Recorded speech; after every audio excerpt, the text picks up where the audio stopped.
গুপ্ত ও পল্লব যুগের শিল্প স্থাপত্য। প্রাচীন ভারতের ইতিহাসে গুপ্ত ও পল্লব যুগ শিল্প স্থাপত্য, ভাস্কর্য এবং চিত্রকলা বিকাশের এক গুরুত্বপূর্ণ অধ্যায়। এই সময় ধর্মীয় ভাবনা, মানুষের জীবনযাত্রা এবং শিল্পীর সৃজনশীলতা মিলেমিশে একটা নতুন শিল্পের সৃষ্টি করেছিল। অসাধারণ শিল্পকীর্তি। আজকে এই ভিডিওতে আমরা দেখব গুপ্ত ও পল্লব যুগের শিল্প সংস্কৃতির কয়েকটি উল্লেখযোগ্য নিদর্শন।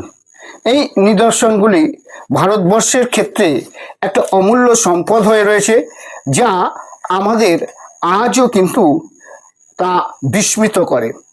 গুপ্ত পল্লব যুগের শিল্প স্থাপত্যের আমাদের প্রাচীন ভারতের সৃজনশীলতা, ধর্মীয় ভাবনা, সামাজিক জীবন এবং কারিগরি দক্ষতার এক অসাধারণ পরিচয় দেয়। সারনাথের শান্ত বুদ্ধ মূর্তি এবং অজন্তার রঙিন চিত্র, মহাবলীপুরমের বিশাল পাথরের ভাস্কর্য, প্রতিটি নিদর্শন যেন ইতিহাসের এক একটি জীবন্ত দলিল। এই শিল্প কীর্তিগুলি শুধু অতীতের স্মৃতি নয়, এগুলি ভারতীয় শিল্প সংস্কৃতির দীর্ঘ ঐতিহ্যের অমূল্য সম্পদ। প্রাচীন ভারতের শিল্প পাথরের রঙে সৃষ্টিশীলতায় আজও জীবন্ত হয়ে আছে। গুপ্ত ও পল্লব যুগের শিল্প সংস্কৃতি প্রাচীন ভারতের শিল্প ঐতিহ্যের এক গৌরবময় অধ্যায়। সেই অধ্যায় আজ আমরা তোমাদের কাছে আলোচনা করব।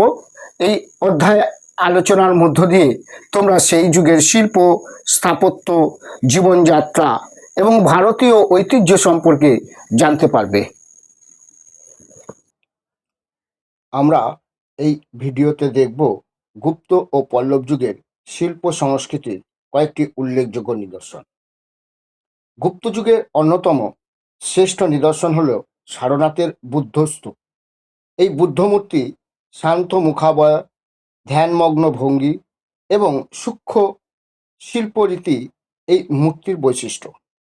গুপ্ত শিল্পীরা পাথরের মধ্যে আধ্যাত্মিক শান্তি ও সৌন্দর্য প্রকাশ করতে সক্ষম হয়েছিল। এই মূর্তির প্রকাশ ঘটেছিল গান্ধার শিল্পের মধ্য দিয়ে। গান্ধার শিল্প গড়ে উঠেছিল মূলত বুদ্ধের মূর্তিকে কেন্দ্র করে। বুদ্ধের মাথার যে কুঞ্চিত কেশ এবং উন্নত গ্রীবা এবং ধ্যানমগ্ন চোখ, এই চিত্রাবয়ব গান্ধার শিল্পের বৈশিষ্ট্য। আমরা দেখতে পাই গুপ্ত যুগে হিন্দু মন্দির স্থাপত্য ও গুরুত্বপূর্ণ অগ্রগতি লাভ করে। উত্তরপ্রদেশের দেওঘরের মন্দির এই স্থাপত্যের একটি উল্লেখযোগ্য নিদর্শন। মন্দিরের গায়ে বিভিন্ন পৌরাণিক কাহিনী ও দেবদেবীর ভাস্কর্য খোদাই করা রয়েছে। এর মাধ্যমে গুপ্ত যুগের ধর্মীয় ও শিল্প রুচির পরিচয় পাওয়া যায়। এই মন্দির শত শত বছর ধরে আজও গুপ্ত যুগের ঐতিহ্য বহন করে চলেছে, যা আমাদের ভারত এবং গৌরব। অজন্তার গুহাচিত্র। গুপ্ত যুগের এটি একটি অন্যতম সেরা ভাস্কর্য ও চিত্র। প্রাচীন ভারতের চিত্রকলার ইতিহাসে অজন্তার গুহাচিত্রের স্থান অত্যন্ত গুরুত্বপূর্ণ। গুহার দেওয়ালে বুদ্ধের জীবন, জাতক কাহিনী, রাজ পরিবার, সাধারণ মানুষ, সঙ্গীত এবং প্রকৃতির নানা দৃশ্য চিত্রিত রয়েছে।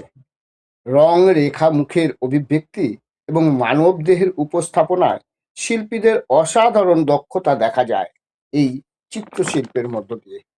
এই চিত্রশিল্প আজও মানুষকে এক মনোরম দৃশ্য অনুভব করায়। অজন্তার কয়েকটি দৃশ্যের মধ্যে অন্যতম হল এই গুহাচিত্র। তৎকালীন মানব জীবনের নানা বিষয় ফুটে উঠেছে।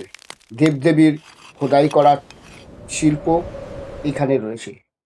শিল্পীদের কর্মশালা। এই বিশাল শিল্পকীর্তির পিছনে ছিলেন দক্ষ কারিগর শিল্পীরা। কেউ পাথর কাটছেন, কেউ মূর্তি তৈরি করছেন, আবার কেউ রং দিয়ে চিত্র আঁকছেন। গুরু শিষ্য পরম্পরায় শিল্পের কৌশল এবং প্রজন্ম থেকে অন্য প্রজন্মে ছড়িয়ে পড়েছিল। এটা হচ্ছে গুপ্ত যুগের অন্যতম শ্রেষ্ঠ নিদর্শন। আমরা এরপর চলে যাব দক্ষিণ ভারতে। দক্ষিণ ভারতে পল্লব যুগের সবচেয়ে উন্নত এবং সবচেয়ে আলোড়িত একটি স্থাপত্য হল মহাবলীপুরম। পল্লব যুগের মহাবলীপুরম হয়ে ওঠে পাথরের স্থাপত্য ভাস্কর্যের এক অসাধারণ কেন্দ্র।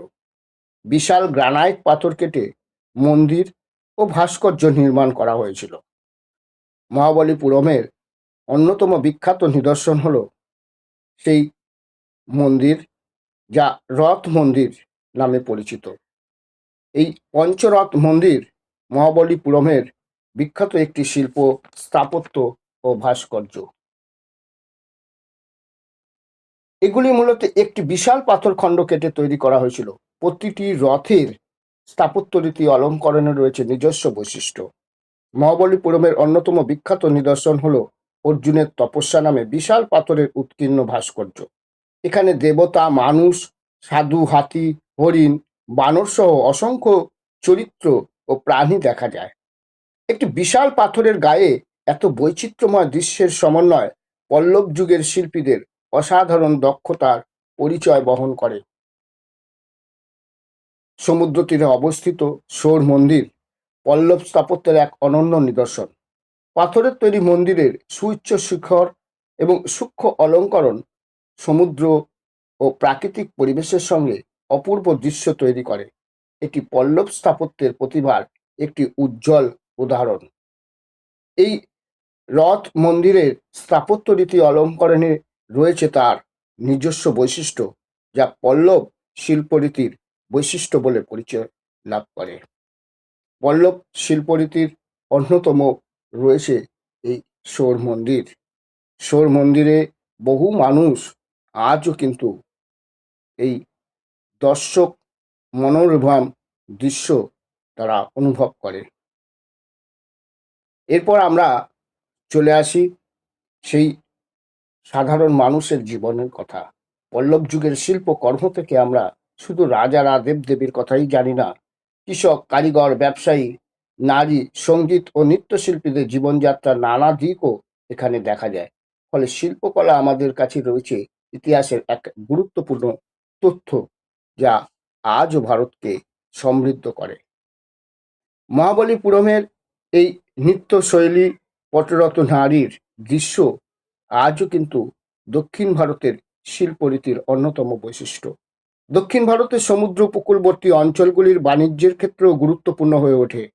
মহাবলীপুরমের মতো বন্দর কেন্দ্র থেকে সমুদ্রপথে বিভিন্ন অঞ্চলের সাথে যোগাযোগ ও বাণিজ্য চলত।